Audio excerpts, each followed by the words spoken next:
Welcome back to the Maintenance Man channel. We're going to do a little repairing today, refresh of a hot water tank. I'll show you what's up. So this is like my, furnace room or whatever. Got my little workshop over there. Anyways, what I'm going to do is I'm going to eliminate this and eliminate the things under the sink that make this happen, which is recirculating hot water to get, instant hot water. This has worked great. When I take it all apart, I'll lay it all out, show you how it works, but I think this is cost you a lot of money because it's just constantly going and refiring. The other issue is I have sediment in the bottom of the hot water tank. It's been like that since I bought the house. I believe this is like a 2009 or something. So I have some things. I did put new pressure release valve and a new, drain thing down there and a new expansion tank. I added a cutoff valve for the cold water side, and I did one on the hot. Never recommend that. I did that just, I'm the owner of the house, but I'm going to eliminate that also. I'm going to move this up to there, and I'll show you the other stuff. So my Steelers lost to the Browns. It's a terrible game, but here we go. We're going to be using this turbo tank cleaner to do the hot water tank to get in there. This is a made in USA product. It says it on there somewhere, proudly made in the USA. Built tough in the USA, right there. So we're going to do that. I'm going to try and put this new anode rod in. Reading on the back, it says it goes on the hot side supply. So I'm guessing the old one in there is down and out for the count. It's probably all at the bottom. Reason I know there's a lot of sediment in here, whenever it's on heating and stuff, you get a lot of crack, snap, crackle, and popping. Few things, if you flush these regularly, when you do that, put the hose in the bottom, leave the water supply on so it's supplying water and actually flushing stuff down. It gives you a better chance of actually moving stuff out of here. Anyways, I'm going to drain this down, cut that stuff out, and then we'll go from there. Definitely going to show you the cleaning process, and let's get to work. Got this fancy little tripod light. If you guys want a review on that, I'll do one. But anyways, let's get to it here. Gonna disconnect that. So I'll be honest, I'm gonna use shark bites. I just really don't want to solder, so that's where I'm at with this. We're gonna disconnect here, and this should spin off. I'm gonna turn the water off so nothing drips down. We have that open, the drain open on it.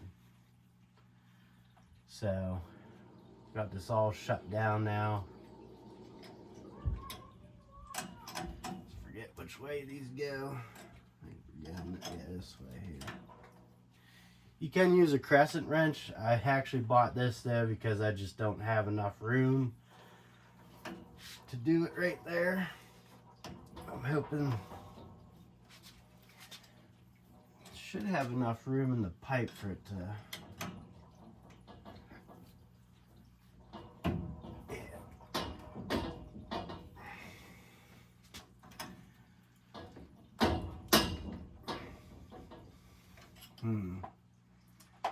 Let me think about this.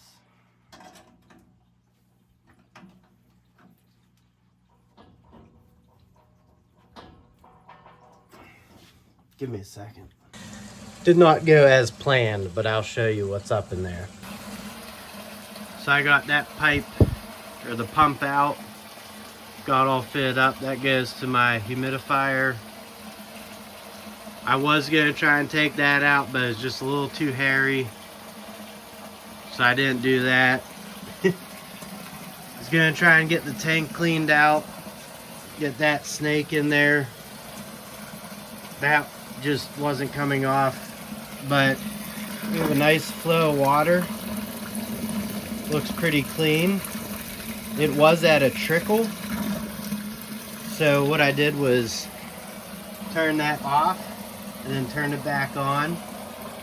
We got the water on full blast here, hoping to stir up the sediment in the bottom of here and blast it out. I'm gonna let this run a little bit longer just to see if it slows down again. If it does, I'll close that up, open it back up, but we're just trying to get rid of as much as we can.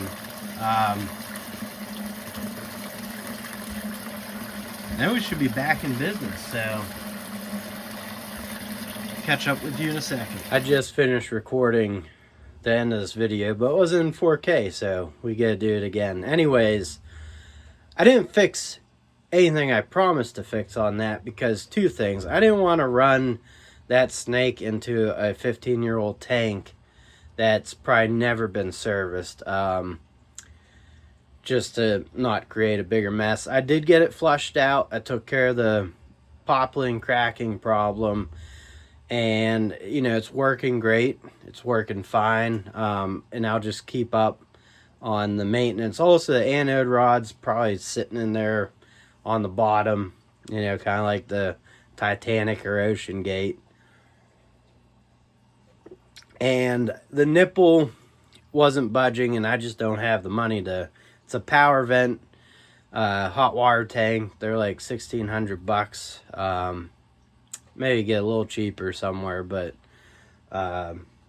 just it's working and I don't need to replace it. But anyways, let me explain the system and why I took it off. So the system itself worked exactly how I wanted to. It used to take like 15 minutes for my shower to get warm up in the master bathroom, and now that's the same problem. I bought this pump for like 60, 70 bucks. These are temperature sensing valves, which basically, I was trying to draw a little picture, but you know, newer style plumbing circulates the water through all the stuff and comes back to the tanks.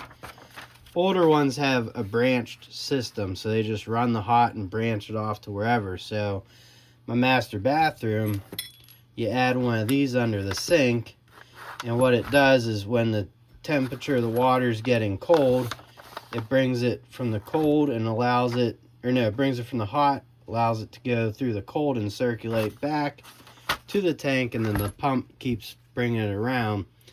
What I think was happening though was it makes your tank run a lot more. With it being a power venter, burns at a higher BTU, so I think it might have been costing me like $100 extra a month.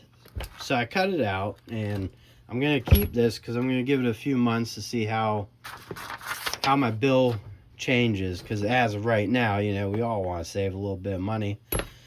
I did have two of these in the house. One was in the master bath, one was in the basement, but worked out beautifully. It's like instant hot. It was instant hot water all the time. So if you can afford it, you know, it's nice stuff. But anyways, I appreciate you guys watching. Like I said, the tank's 15 years old. It's probably never been maintenance on, so it was one of those things that I just, you know, left it alone. I did, you know, flush it out and stuff, but left it alone because I don't want to pay for a new one until it really goes, and I didn't want to get to a point of no return. It's just one of those judgment calls. We all have to make them sometimes. So I apologize you didn't get to see those things during the video, but hopefully you learned something. Anyways, thank you for watching. Please like, comment, share, subscribe, and I'll catch you on the next one. Later.